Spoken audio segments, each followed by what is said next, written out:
शिक्षणाचं माहेरघर आणि आय टी हब अशी ओळख असणाऱ्या पुणे शहरात सायबर चोरट्यांनी धुमाकूळ घातलाय. मागील वर्षभरात सायबर चोरट्यांनी पुणेकरांना 669 कोटी रुपयांचा गंडा घातलाय. या प्रकरणी तब्बल 38,000 पुणेकरांनी तक्रारी दाखल केल्या आहेत. यामध्ये कधी दुप्पट पैसे देण्याचा आमिष, कधी पोलीस कारवाईची भीती, तर कधी सोशल मीडियावर मैत्री करून परदेशातून गिफ्ट पाठवल्याचं सांगत ही फसवणूक केली जाते. याशिवाय शेअर बाजारातील गुंतवणूक आणि टास्कच्या आमिषानं फसवणूक केली जाते. या घटनांबद्दल सायबर पोलीस अधिकारी नेमकं काय म्हणाले पहा. सध्या पुणे शहरामध्ये या गेल्या 1 वर्षात म्हणजे 2024 ते 2025 या दरम्यान 38,000 तक्रारी प्राप्त झालेल्या असून याच्यामध्ये 669 कोटी रुपये फसवणूक झालेली आहे.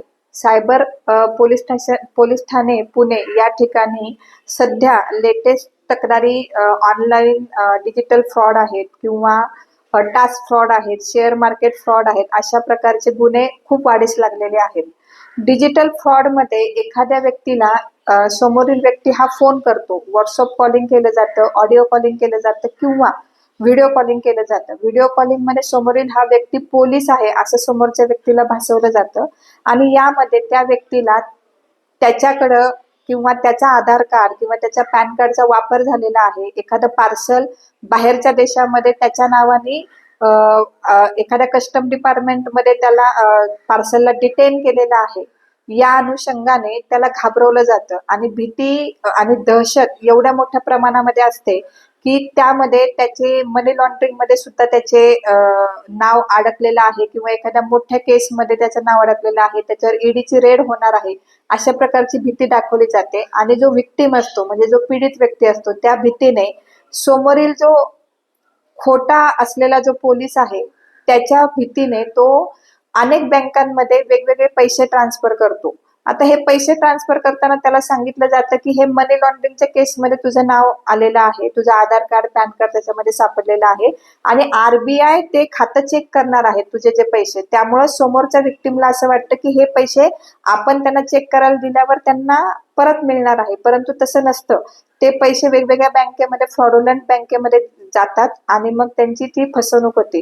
यामध्ये डिजिटल अरेस्ट मध्ये आमच्याकडे सध्या एक विक्टिम आहेत, त्यांनी भीतीने 6,30,00,000 रुपये शेअर केलेले आहेत आणि याच्यामध्ये जो दहशतीचा प्रकार आहे तो मोठा आहे. परंतु नागरिकांना आम्ही अशी विनंती करतो की जेव्हा तुम्हाला अशी व्हिडिओ कॉल्स वगैरे येतील तेव्हा घाबरून न जाता संबंधित जवळच्या पोलीस स्टेशनला संपर्क साधावा, तसेच घरातल्या लोकांशी सुद्धा संपर्क साधावा आणि संवाद साधावा आणि खात्री करावी आणि कुठल्याही अनोळखी बँक खात्यांना आपले स्वतःचे कुठलेही पैसे पाठवू नये. त्याचप्रमाणे आता सध्या वाढत असलेला प्रकार म्हणजे शेअर मार्केट फ्रॉड.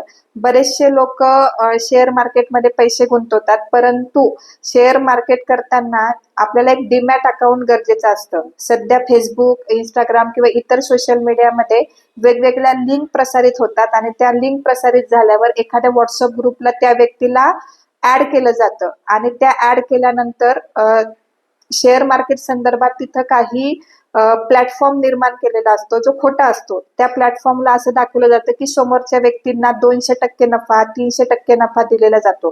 त्यामुळे जो त्या ग्रुपमध्ये असतो त्याला असं वाटतं की आपणही त्याच्यामध्ये पैसे गुंतवले की आपल्याला 200 किंवा 300% परतावा दिला जाईल. सुरुवातीला समोरचा माणूस जो विक्टिम आहे तो 50,000 रुपये गुंतवतो, त्याला 70,000 रुपये मिळतात. त्यामुळे सुरुवातीला हे आमिष दाखवलं जातं.